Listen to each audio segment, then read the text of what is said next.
Welcome to Creamer Media's Polity. I'm Brindaveni Naidoo.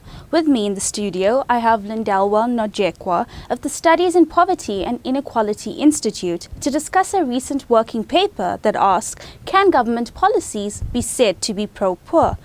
Welcome, Lindelwa. Thank you. In your paper, you suggest that government is strong on pro-poor rhetoric but weak on pro-poor policy implementation. Why do you say this? Well, at the beginning, I looked at all the policies, the national policies of government departments, of the 5 departments.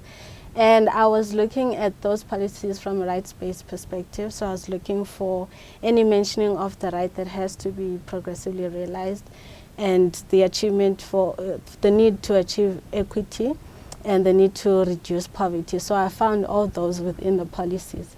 And then I did a literature review where I read works of people who have gone to places such as clinics or schools to find out if the services are being delivered as national policy requires. And most of these people had said no. There were problems with implementation because management was lacking, resources in terms of financial as well as financial and human resources were lacking. So that's why I said that the implementation was poor as opposed to the rhetoric, which is pro-poor. You also suggest that the South African government's new central planning, monitoring and evaluation mechanisms indicates a renewed emphasis on poverty eradication. How so? Well, we're always told that government's main priority is to reduce or eradicate poverty. But I think since national policy is where you find the right language, and then you have a central planning mechanism, policies will be more coherent in that way.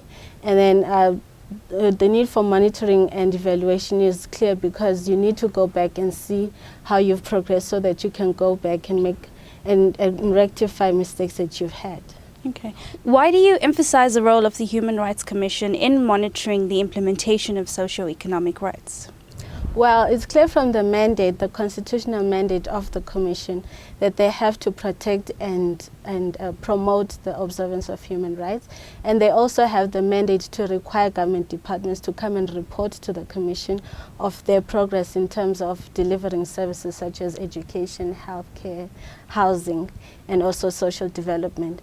So, like I said, I was looking at it from a rights-based perspective, so I thought the Human Rights Commission is the best institution to monitor and also have government come to account for for failing or slow delivery of services.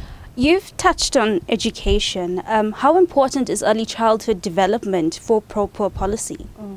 Well, experts have said that early childhood development is a vital and necessary step for the development of a child, so that as the child grows, the academic as well as social performance is enhanced, and therefore you will have a brighter future. While we're focusing on poverty, what were your findings of budgetary analysis of government policy, and is government expenditure actually targeting the poor? Well, my colleague did that, the budget incidence analysis, and he found that when you look at the broader picture of the whole budget, he found that it is a rather small amount that can be tracked into households actually benefiting from the allocations. And he found that a lot of the allocations were not prioritized towards poverty eradication. So do you believe that government policy will ultimately be considered as pro-poor? Yes, I do, because government is always evolving. So I think as much as they learn from their mistakes, I think they're trying to improve as much as they can. And we hear from a lot of their speeches that employment needs to be increased and also the eradication of poverty. So I think with time, they will improve. Let's hope. Thank you, Lindelwa. It's a pleasure.